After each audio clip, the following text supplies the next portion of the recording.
श्री कृष्ण की कथा, एक दिव्य जीवन की कहानी। Cherry blossom. बहुत समय पहले की बात है। मथुरा नगरी में राजा कंस का राज था। वह क्रूर, अन्याय और घमंडी था।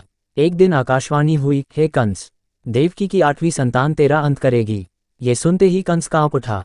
उसने अपनी बहन देवकी और उसके पति वसुदेव को कारागार में बंद कर दिया।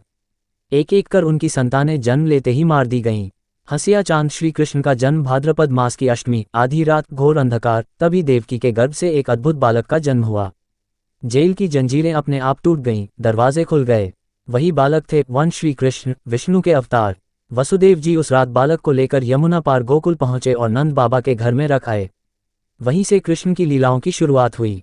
गाय गोकुल और वृंदावन की लीलाएं। गोकुल में कृष्ण एक साधारण ग्वाले के बेटे की तरह पले, लेकिन उनके काम असाधारण थे।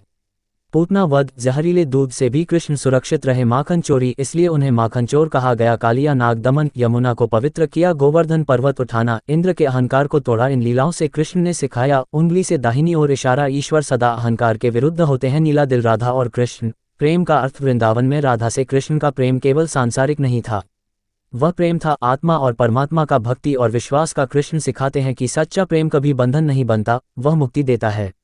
मथुरा वापसी और कंस वध। युवावस्था में कृष्ण मथुरा लौटे। रंगभूमि में उन्होंने कंस का वध किया और धर्म की स्थापना की। इसके बाद उन्होंने द्वारका नगरी बसाए और राजा बने, पर कभी अहंकार नहीं किया। महाभारत और श्रीमद् भगवद गीता। महाभारत युद्ध के समय कृष्ण ने शस्त्र नहीं उठाया, बल्कि बने अर्जुन के सारथी। युद्धभूमि में अर्जुन मोह में पड़ गया। तब कृष्ण ने जो उपदेश दिया वही बना स्क्रॉल श्रीमद् भगवद गीता। कृष्ण का संदेश, कर्म करो, फल की चिंता मत करो, धर्म के मार्ग पर चलो, आत्मा अमर है। पुष्पनकाल। श्री कृष्ण का जीवन संदेश, कृष्ण सिर्फ भगवान नहीं, जीने की कला है। बाल रूप आनंद और मासूमियत, युवा रूप प्रेम और सौंदर्य, राजा रूप कर्तव्य और नीति, गीता रूप ज्ञान और मोक्ष। उंगली से दाहिनी ओर इशारा, कृष्ण कहते हैं, जो मुझे सच्चे मन से याद करता है, मैं सदा उसके साथ हूँ।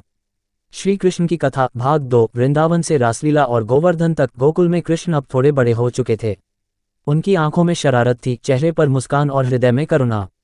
पूरे गोकुल वृंदावन में बस एक ही नाम गूंजता था, कन्हैया कन्हैया। गाय ग्वालबालों के संग बाल लीला। कृष्ण रोज सुबह ग्वालबालों के साथ गायें चराने जाते। कभी बांसुरी बजाते, कभी पेड़ों पर चढ़ जाते, कभी दोस्तों को छेड़ते। लेकिन ये सिर्फ खेल नहीं थे, इन लीलाओं में संदेश छुपा था। उंगली से दाहिनी ओर इशारा, ईश्वर सादगी में भी महान होता है। सांप। कालिया नाग की कथा। यमुना नदी में एक भयानक सर्प कालिया नाग रहता था। उसका जहर नदी को विषैला बना चुका था। लोग डर के मारे पास नहीं जाते थे। एक दिन कृष्ण ने यमुना में छलांग लगा दी। कालिया ने उन्हें जकड़ लिया, लेकिन अगले ही पल कृष्ण उसके फन पर नृत्य करने लगे। अंत में कालिया ने क्षमा मांगी। कृष्ण ने उसे जीवन दान दिया और यमुना को शुद्ध कर दिया। वन संदेश, अहंकार चाहे कितना भी बड़ा हो, करुणा उससे बड़ी होती है। स्वर, बांसुरी और रासलीला। शाम ढलते ही वृंदावन में बांसुरी की मधुर धुन गूंजती। वो धुन सुनकर गोपियां सब कुछ भूल जातीं।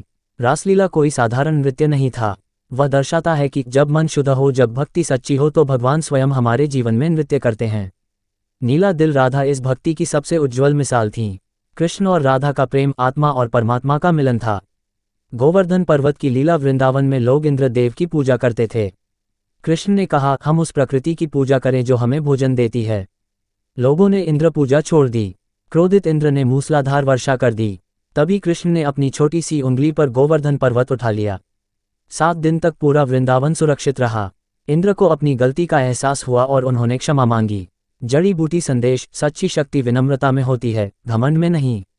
Cherry blossom. भाग 2 का सार। इस भाग में कृष्ण हमें सिखाते हैं, सादगी में भी ईश्वर को पाया जा सकता है। भक्ति डर से नहीं, प्रेम से होती है। प्रकृति और धर्म एक दूसरे से जुड़े हैं। कृष्ण की कथा, भाग 3। मथुरागमन, कंसवध और धर्म की स्थापना। वृंदावन की गलियों में आज अजीब सी खामोशी थी। कन्हैया अब बालक नहीं रहे थे। समय आ गया था